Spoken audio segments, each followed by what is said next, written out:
Evgeny Shinder, and he will speak on twist effect, intermediate Jacobian fibrations. Thank you. Yeah, so I thank the organizers for inviting me for this conference. I'm happy to be in Taipei once again. I'll tell you about twisting, some kind of Lagrangian fibrations, which is my joint work with Jagna Dutta, who is in Leiden, and Dominic Mattei, who is in Hanover.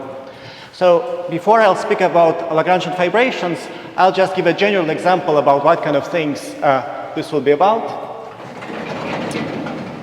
And specifically, the most basic example is an elliptic surface.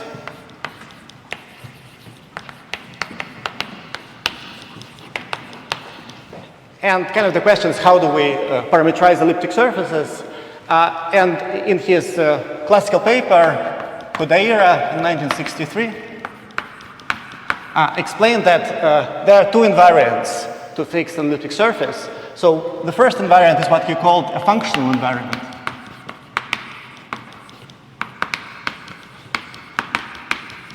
And this is what we would now call J invariant. So if you know J invariant of the fibers, that's one of the things you need to know about your elliptic surface over a curve. But he explains it's not all. There's another invariant, which he calls homological invariant.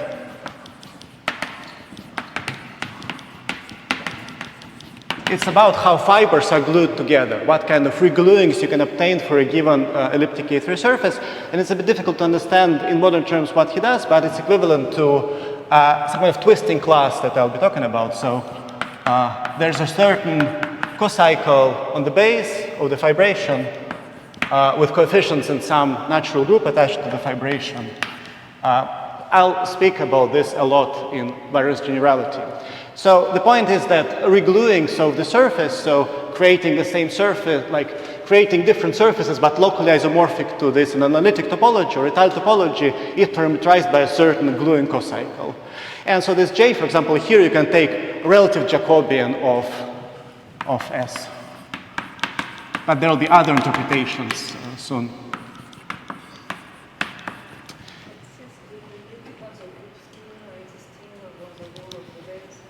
Yeah, so relative Jacobian is a surface which has a section, so there's a group structure in a smooth locus, and you take this. Okay, so that's kind of things we'd like to know, and the plan of the talk is, right, so first I'll recall some facts about Lagrangian fibrations, some definitions and basic results on Lagrangian fibrations, which are natural higher dimensional analogous of elliptic K3 surfaces, actually. Then I talk about Shafarevich-Tate twists,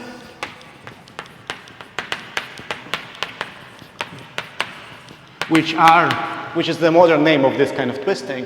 Shafarevich-Tate mostly were doing some kind of number field, so the same in arithmetic, but there's a geometric analog.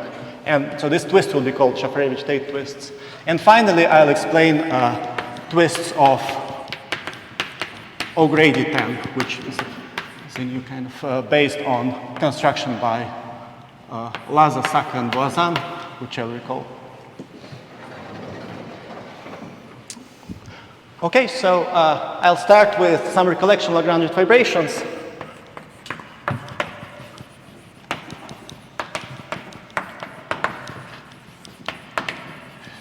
So it's a certain morphism. So my space upstairs will be always called M, and the space downstairs will be called B, and F is the morphism.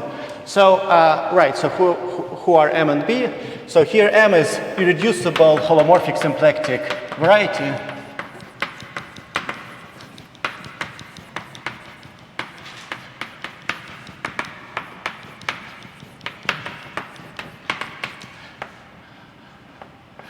Variety over C. So it will be, for me, mostly a smooth projective variety. Irreducible holomorphic symplectic means that two things. Fundamental group is trivial,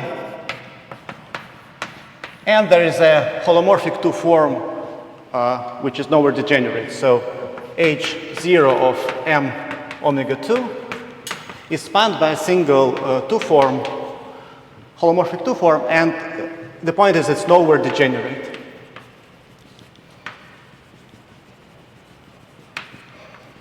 This is the symplectic bit.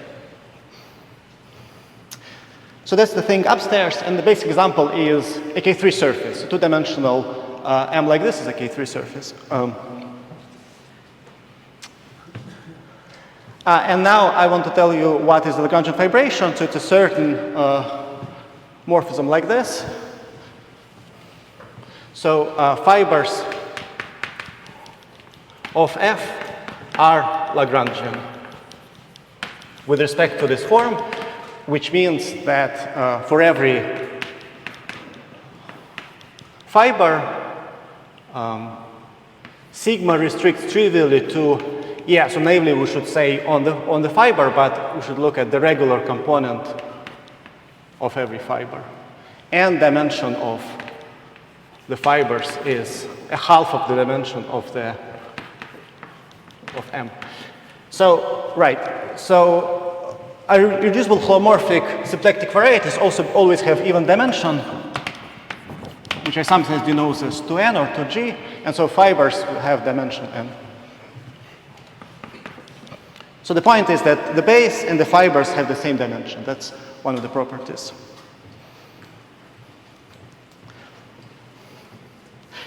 I'll give some comments on the definition. It's a very rich theory. So, so what are the comments on definition?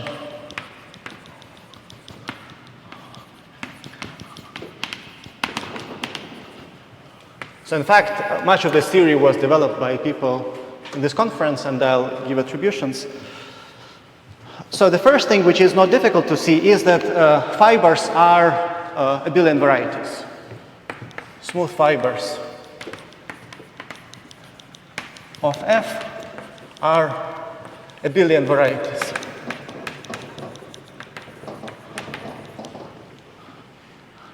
And basically that's why I start with elliptic surface. So a basic situation like this is an elliptic K3 surface over P1.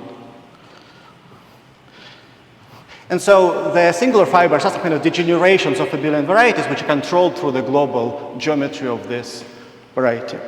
This is not a difficult thing, but then there are much more interesting things. So in fact, this appear a lot because every fibration, every non-trivial fibration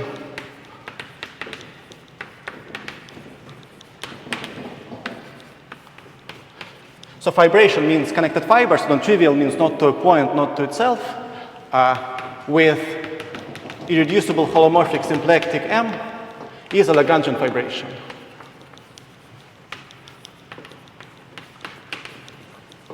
And this is a theorem by Matsushita. So that means that basically all morphisms will look a bit like this. And that's partly what makes the whole theory of this irreducible holomorphic symplectic varieties interesting. They are kind of rare. They don't have maps into other varieties. So the second non-trivial thing is that if B is smooth,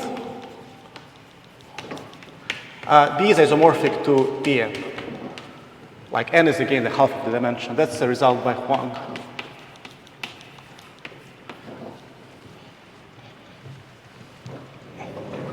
So not only it's Lagrangian, it's usually Lagrangian over Pn, like elliptic K3 surface. The next thing is you look at where the fibers are singular, look at the discriminant locus.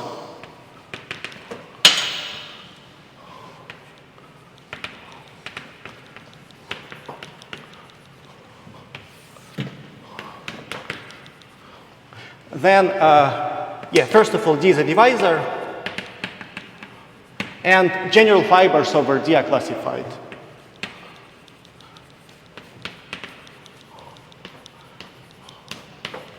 So general fibers over D will be singular. You look at every component, every type of the fiber, so are classified similar to Kodaira classification for elliptic surface. And this is a result by Huang and Dagizo. Right, indeed. There's some subtlety about multiple fibers. I guess I mean non-multiple fibers, right? Yeah, thank you. Yeah, that's actually one of the... Yeah, these are the basic things which are known. Let me remind some things which are not known. So, unknown. Right, I guess the most famous thing is B always smooth? So by Huang's theorem, it's the same as B always isomorphic to projective space. And second is whether there are multiple fibers in codimension 1. Are there? So there are no examples at the moment.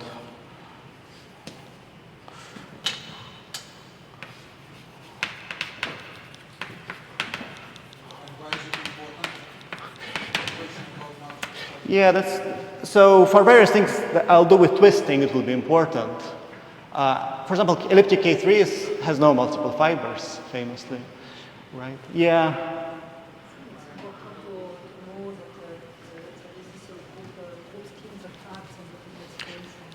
It will be useful for what I'm doing when I construct a group scheme of the base, yes. So you mean that it shows that this is nice in codimension 1? Yeah. So in this business, like, there are several levels of difficulty. So you usually know things over the smooth locus for your abelian varieties. Things are relatively straightforward.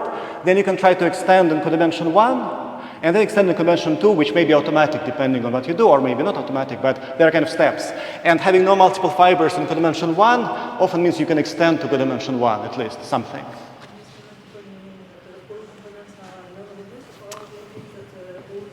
So they proved it's the same thing. They proved that all components when reduced is the same as it's a multiple. It's very interesting, a subtle thing. Yeah, thank you.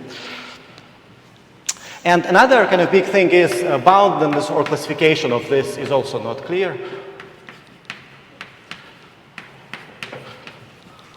So it's not clear for irreducible holomorphic varieties themselves, and also not clear for Lagrangian fibrations. So there are 4 types known of these varieties, so let me recall what they are. So there are 2 infinite series. One is K3 and its Hilbert schemes of K3. The other is certain Kummer varieties associated to abelian surface. This exists in any dimension 2n. And then there are 2 sporadic examples constructed by O'Grady, which is O'Grady 10-dimensional exceptional irreducible holomorphic symplectic, and O'Grady 6. And I wrote them in such a way, so basically today I'll be dealing with these 2, because these are principally polarized fibers, and these are non-principally polarized fibers. Yeah, so we'll see later.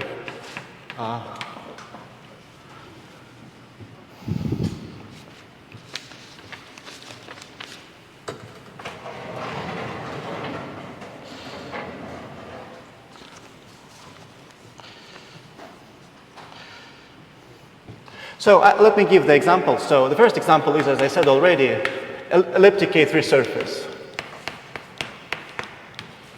Is a perfect example where everything works. The base is P1, fibers are non-multiple, and we know everything about this. Example 2 also originates from K3 surface. It's a lot more complicated already, and it corresponds to this type, K3n type. So you look at S K3, and you take a class inside neurons vary, so h squared is 2g minus 2. That's yeah. Boundedness of monotypic fiber or boundedness of fibrations? Boundedness of fibrations, yeah, there's some work in, yeah. So resurrected smooth hyperpyramidal or all hyperpyramidal? You can ask a version you like. So, yeah, it's generally not. So I guess what people want to do is to say that maybe every irreducible holomorphic deforms to the one with fibration, and then bound those with a fibration. But there are very few general results kind of about this. But there are some results. I guess the mystery is that why there are only 4 types known when the definition is so general. Yeah. Okay, so right, so this is the K3n type originating from a class on K3.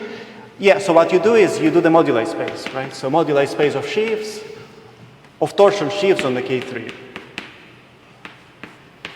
So chi is an integer, h is this class, and what this means is I'm looking at moduli space of, right, so semi-stable torsion sheaves F on S. And so torsion will be this, so rank 0. And then the numerical invariants are H and Euler characteristic chi. So that's a irreducible holomorphic symplectic variety, and when it's smooth. And then there's a natural Lagrangian fibration on it. So specifically, the base is the linear system, and what you do, you take a sheaf and map it to the support. So there's some kind of Hilbert-Chow morphism from moduli of these sheaves to where they're supported. They'll be supported on a curve in this linear system, and you map to the support. So the general, how do the general fibers here look like? So general element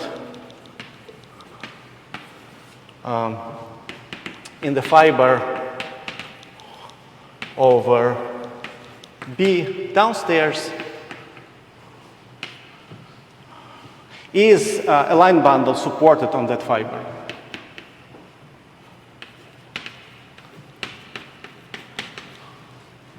So like on the corresponding curve inside linear system. So in other words, what I want to say is that M is it's a compactification of the moduli space of line bundles on the fibers, so one can write it like this. So compactified relative Picard for the universal curve over the base. So what I mean is that there's a universal curve over this linear system, which I have written as the C, and then the relative they can take the relative Picard of every given degree. It won't be compact over singular curves, and then one needs to take torsion-free sheaves on there, and this is one of the models for relative Picard. Yeah, so the thing I want to say is that there's a D and there's a chi, they're related by Riemann-Roch. So the Euler characteristic of those guys will be this. Yeah, and this is a Lagrangian fibration of K3 n-type.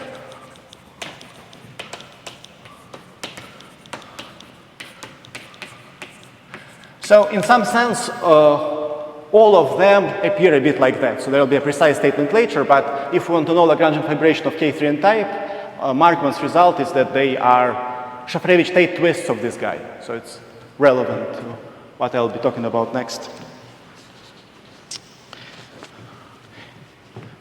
So, right, okay, maybe I forgot to say that. So the genus starting from 2, because genus 1 is elliptic K3 surface case. And the example which is most relevant for my talk is the O'Grady 10 type Lagrangian fibration. So, so there are several names attached to it. So Donaghy-Markmans. Right, okay, maybe I'll say what each of them did. So Laza, Saka, Voisin.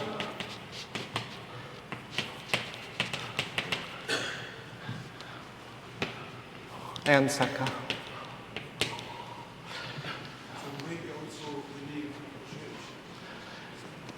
Possibly, yeah, okay.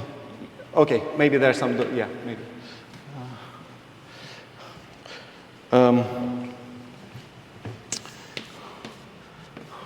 So the point is to construct different types of hyperkähler or irreducible homomorphic varieties, you replace K3 by something more general. And the typical thing is to take a smooth cubic fourfold in P5. And basically, instead of compactifying Jacobians, one compactifies intermediate Jacobians. So specifically, you look at the universal hyperplane section of X.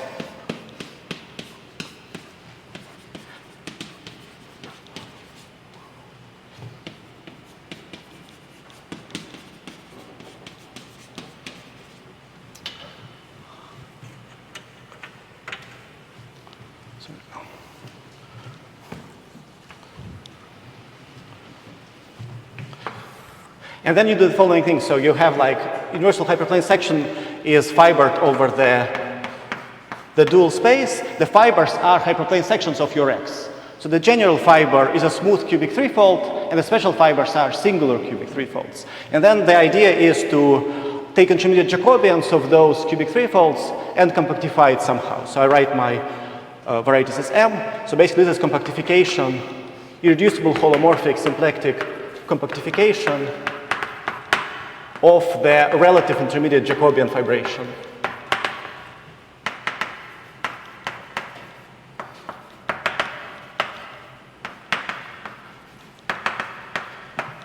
Of Y over B. So it looks kind of good because the base is 5-dimensional, and famously the smooth cubic threefolds have 5-dimensional Jacobian, so at least it starts looking like some kind of 5-dimensional abelian fibration over 5-dimensional base. And then, okay, so I guess Donagi-Markman constructed a partial compactification and a form on the partial compactification, and then this was extended to a full projective variety like this for a general X. And then Saka constructed such an M for every smooth X. Does not contain planes.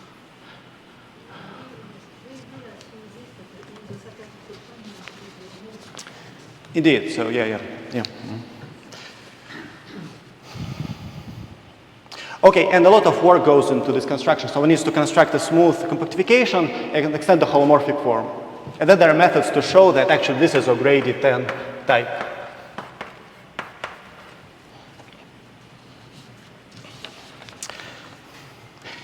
So, and the idea, like how to work with this kind of M, is to kind of imagine that this cubic fourfold is some kind of big K3 surface and try to do what is done in the Baville-Mukai system. Yeah, I forgot to say, this is called Baville-Mukai system case.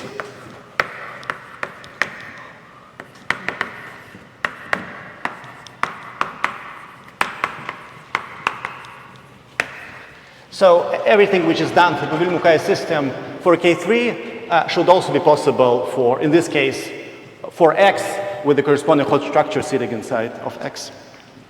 Is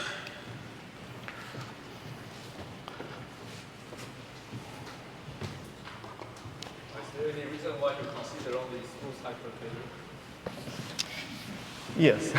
Yeah, I don't know how to work with singular ones. Yeah, that's the reason. They are easier to work with, obviously, right? Okay, seriously, like later we'll use some kind of intersection cohomology, and they work much better for when you go from smooth to smooth by a proper morphism. Yeah, when you push forward, like decomposition theorem will be used at some point, for example. Okay, so this was the generalities for Lagrangian fibrations. That's some general theory and important examples, and the third one is the most important for me. I now explain this Tate-Shafarevich twist theory for Lagrangian fibrations.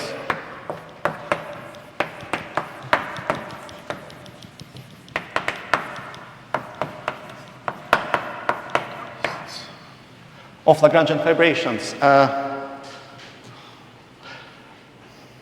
So basically, it's the way to produce more Lagrangian fibrations from the given one. And because we want to construct those, it's kind of an important thing to do. So we'll be twisting a fixed M over B as before. And usually I'll assume it is a projective space, actually. So usually I'll assume it's smooth and so isomorphic to Pn. And indeed, so here I want to start assuming it has no multiple fibers.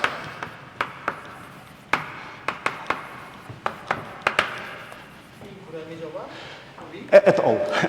Yes. Okay. One can do something more general, maybe assuming it's no dimension one multiple fibers. Yeah, thanks. Okay, so right. So there's the following kind of construction. So we need to construct some kind of group scheme or sheaf we want to twist by, right? And the Sorry, without multiple fibers, I mean, full fibers are the two. there's a reduced component of each fiber, but so by theorem of Huang and Dogizo, it's each component is multiple even only if the whole thing is multiple. The codimension one. So I want every fiber to have a reduced component. Yeah, thanks. Yes. Yeah, thank you. Okay, thanks. Right, yeah.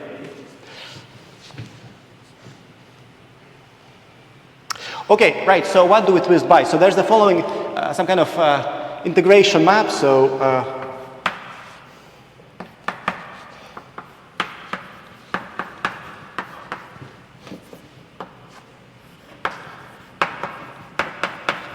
okay, so what is the right-hand side? This is a sheaf of relative automorphisms of the fibration. So for every, everything is analytic topology and complex. So for every small open subset downstairs, you look at vertical automorphisms of this thing. That's the sheaf on the right. So I don't want any group scheme structure here, just a sheaf. Yeah, and that's, well, it's a nice sheaf. And then we can integrate vertical vector fields by taking a flow. That's some kind of classical complex analysis construction. The point is that we don't care here about singular fibers because upstairs is smooth. Maybe that's already somewhere we read that upstairs is smooth. We can, like, these kind of tubes over small neighborhoods are smooth, so there's no problem here. Even though some fibers will be singular, but it's okay. So then definition by Markuszewicz. And then like expanded on by Bash-Rogov, is that we look at the image of this map. So let me call it maybe an exponential map, a bit like for Lie groups from the tangent space to the group, kind of. Yeah. Exponential map. I want to look at the image. So this is the definition. Relative Albanese sheaf is the image of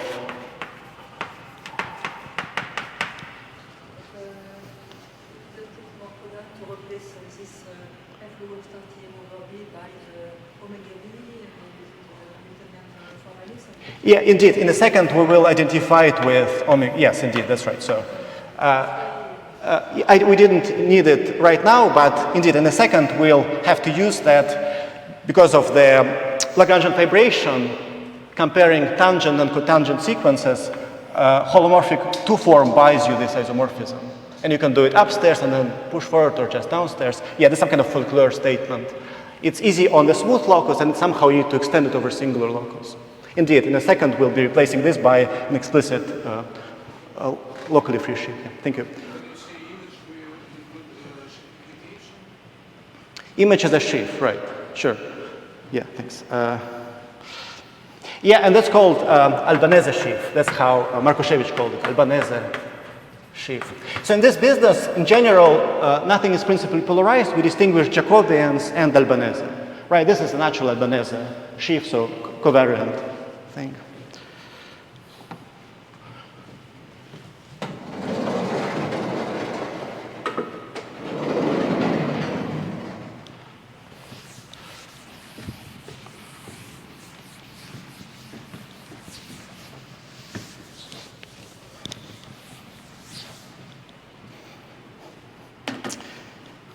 So, right, so how does it look like? So we have this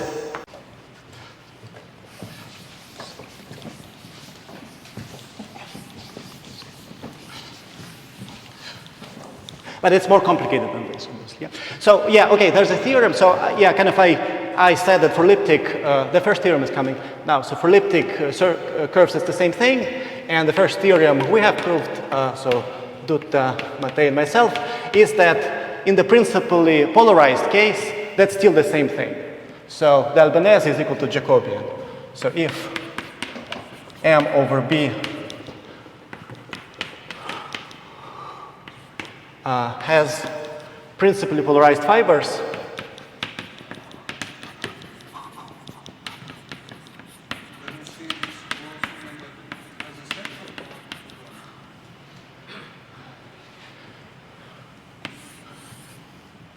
yeah, maybe not, maybe not. Right, so I want to say that A M over B is isomorphic to J M over B, where this is defined like in a similar way. So you look at the kernel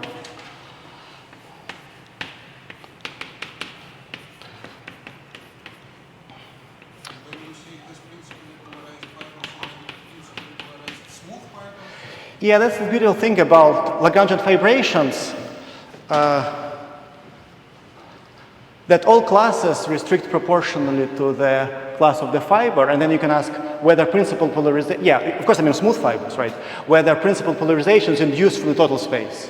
by rational class. And this is what I mean by, so kind of fibration knows, of course there could be different polarizations for every fiber, but generic fiber or classes restricted from M all give proportional polarization, so it's a sensible thing to ask for. So, yeah, okay. So smooth fibers, to answer your question, yeah. So yeah, and this helps with various computations that once you know that A is the same as J.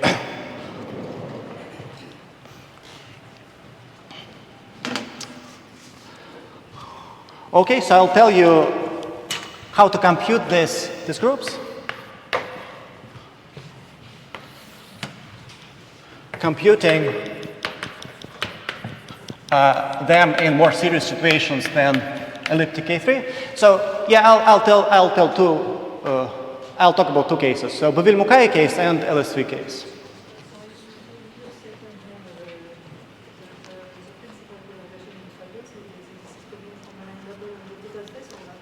Coming from a class in the total space, from a rational class in the total space.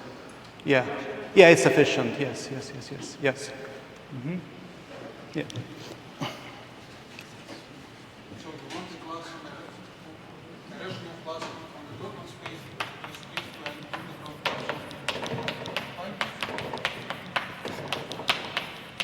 to the Yeah, there's just a principal polarization. Yeah, you can ask for integral here if you want, but you don't. You can. It's sufficient if it's rational. principal polarization should be an integral. Yes, I want an integral class here eventually. Yeah. It doesn't matter much. You can look at integral ones. It's just a stronger statement than integral restriction. Yeah. Why do you say it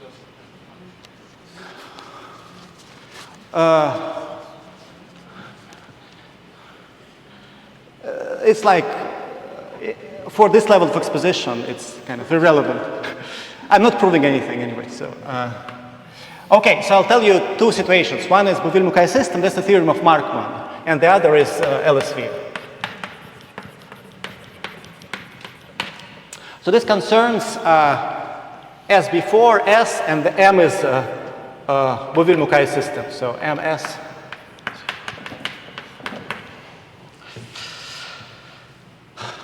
Okay, so yeah, what are the answers? So the answers is as follows. You define lambda to be R1 P over star Z, and then there is J tilde, which is R1 P over star. Sorry, let me remind you what P is. Yeah, that's a good question. So maybe for simplicity, let's assume that, okay, let's assume a lot that it's a primitive generator, but in fact, one can do a lot more generally. Yeah, So if is divisible? Yeah, definitely I want this to be smooth to start with. But then, let's assume just this for now. So let me tell you who P is, right? So there's a whole diagram which you have an S, you have PG, you have the universal curve in the this was the linear system, and then this was the Bouville-Mukai system, M. Right, so there's this diagram, and I call this F, Lagrangian vibration, this is P, and this is Q, we don't use it. Anyway, so there's an auxiliary object for this M that knows everything about twists and sections, namely it's this curve, relative curve, and I push forward things from this curve, and then they control the twists. Okay, so let me give the statements. So we have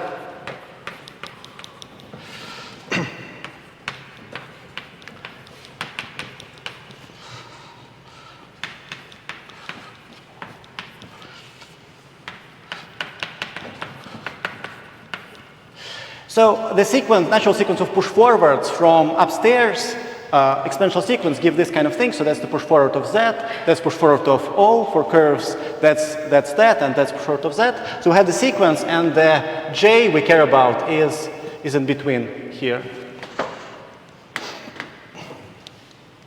Right, so this is this kind of kernel I was talking about earlier, this kernel. Okay, so yeah, let me state the mortal veil group and the group of twists in terms of this input. So I have the little table, so H0, H1. And here I have J and J tilde. And as I said, the way to think about this is J, is it what we want to know? These are sections and Shafarevich group. And J tilde is what naturally comes from the geometry and cohomology. Okay, and the answers are quite cute actually. So here you get Picard group. So the sections of J tilde is the Picard group of S. And H1 of J tilde is the Brouwer group of S. So previously, in the baby case, the Brouwer group of S was controlling twists on S. Now the Brouwer group of S controls twists of M.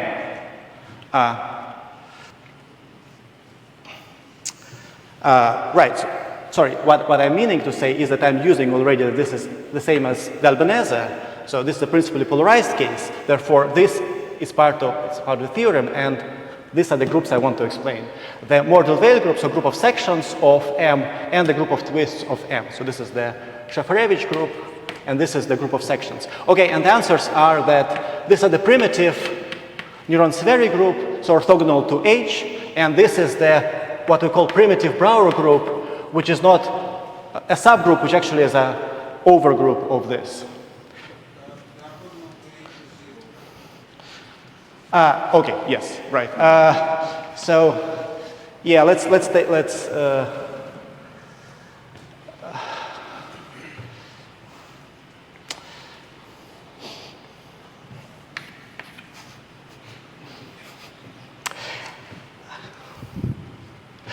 so this primitive Brouwer group is actually an overgroup of the Brouwer group. And there's some kind of extension like this. This is the group of all twists, the Shafarevich group. Previously it was equal to the Brouwer group itself, and now there are degree twists and Brouwer twists, two kind of twists. I'm emphasizing this because in the LSV case, there's a similar with this being a degree twist, and this is a Brouwer group of something else. In this case it is. And in general, it's not. It depends on exactly how large the Picard group. In this case, it is injective, yes.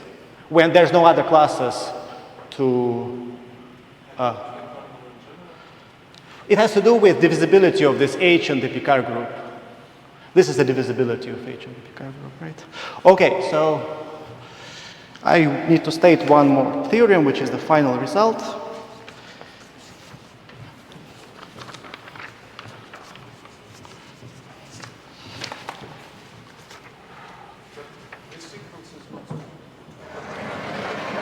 Not naturally split at least. And then whether it's split as groups, it's a bit difficult to say. These are C-mod lattices.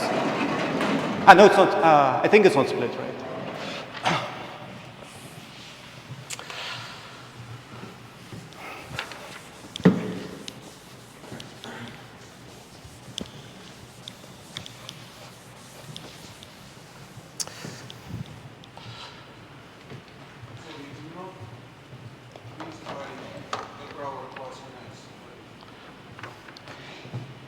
Yeah, these are twisted sheaves. One should think of them as packaging twisted sheaves on.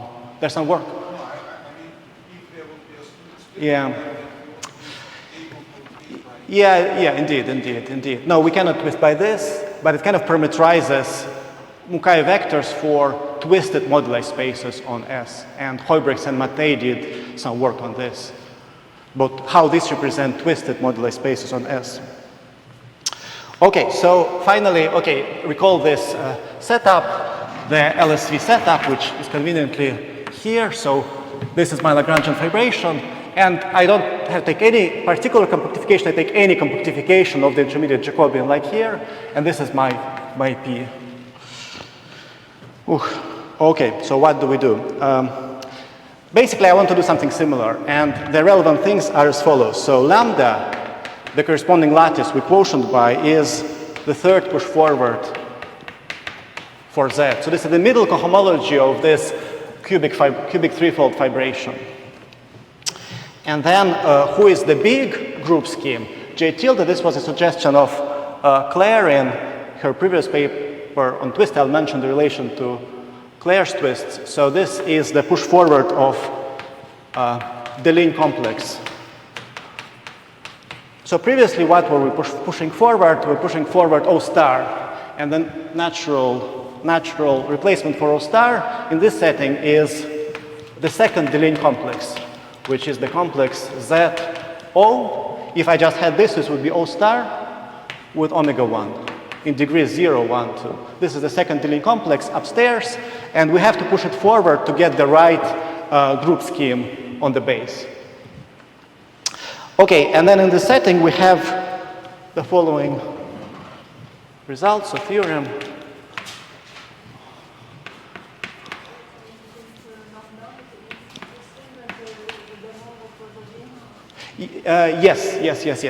Yes, indeed. So first of all, this lambda is also isomorphic to other things. It's isomorphic to the first push forward from F. So in principle, it's a bit difficult. Everything is a bit singular here, and like the fibers are singular. So the first thing would be that this lambda, which is the middle cohomology here, matches exactly the first cohomology on the other side, which is obvious for smooth fibers, but not in general. We have to use some special properties of these sheaves to extend it.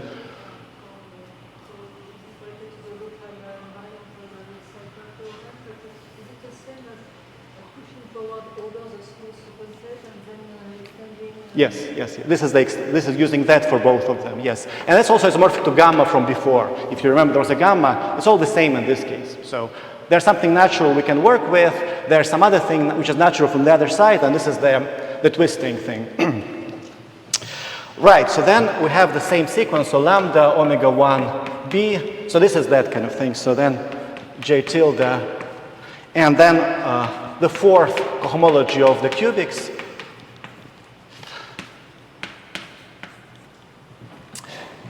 So if X is general, fourth cohomology of the cubic hyperplane sections are Z. So this is Z on the base if X general. Otherwise, it is what it is.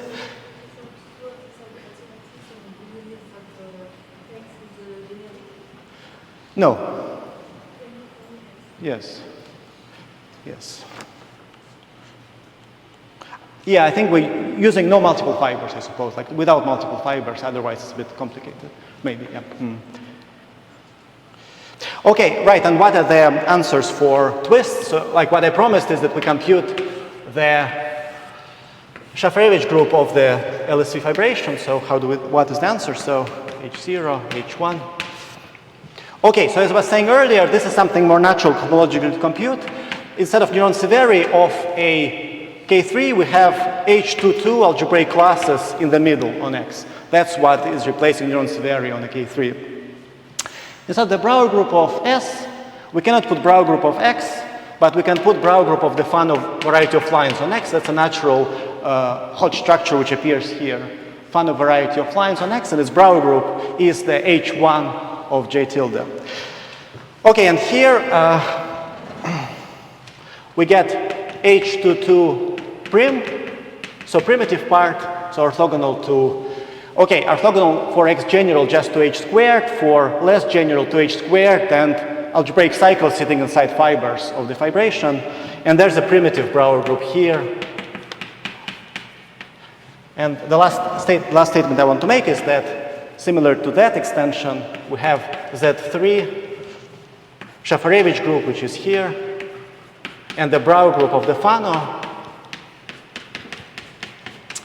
And so Z3 corresponds to divisibility of H squared in the cubic, and this class was previously constructed by Claire. This twisting class, like M alpha here, was constructed by Claire, and now it fits all in a certain line in the moduli space.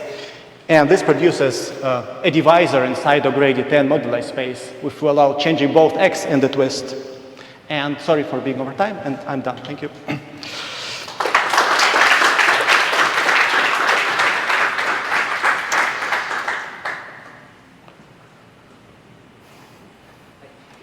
Can you use the result by Bottini, which realized it as a moduli space to get the statement very similar to what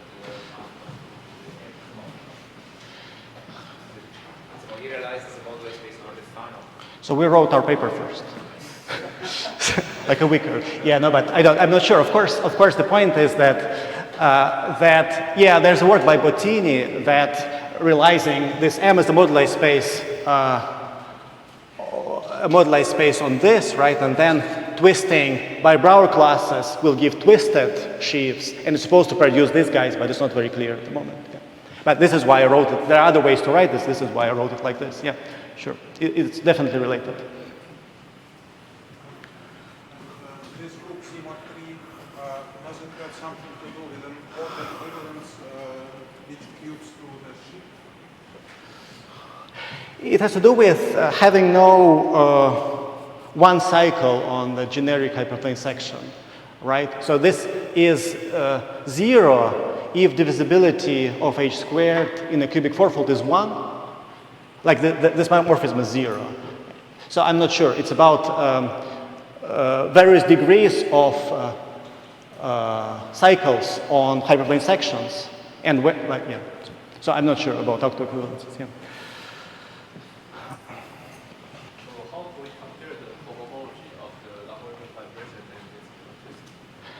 Ah, right. I didn't have to, yeah, because you asked. So it's kind of exciting. So as a consequence of our approach, you know, we can compare the H4 XZ primitive with a certain sub inside H2. Yeah, so I think it's not in the literature. Rationally, LSV compute this, how to compare homology of M with homology of X. But the integral answer is the same. So you look at two classes and the perpendicular. So who is this? This is the hyperbolic lattice generated by Lagrangian fibration in the theta divisor section, and you take the perp in there. And then on the other hand, you take this. So you take primitive here and primitive here, and the beauty is that they are both, so they are Hodge isometric, and they're Hodge isometric via something we do, via H1B lambda. H1B lambda acquires a Hodge lattice structure through Hodge modules, and then both are isomorphic to this. And that's the only proof I know of this fact integrally. How directly the theta divisor changes? I think it stops existing, right? If you do Claire's twist, there's no theta divisor. Yes, yes, it's a finite index kind of phenomenon. Yeah, thank you.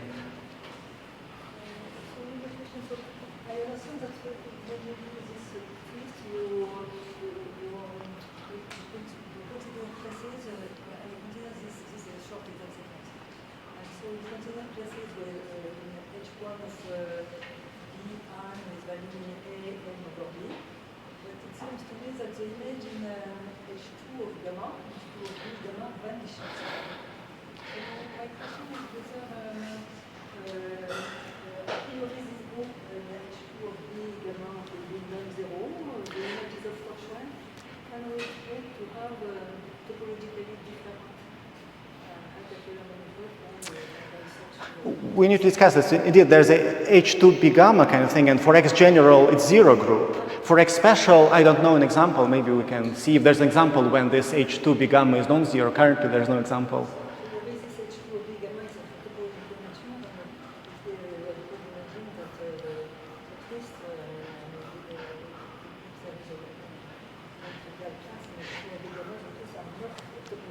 H2B gamma is this quotient by saturation of the lattice generated by algebraic cycles. So what we need to know then is whether on a cubic fourfold, if you look at planes, they generate a saturated sublattice or not, because that's the, we can see, yeah, I don't know that, how to make it non-zero.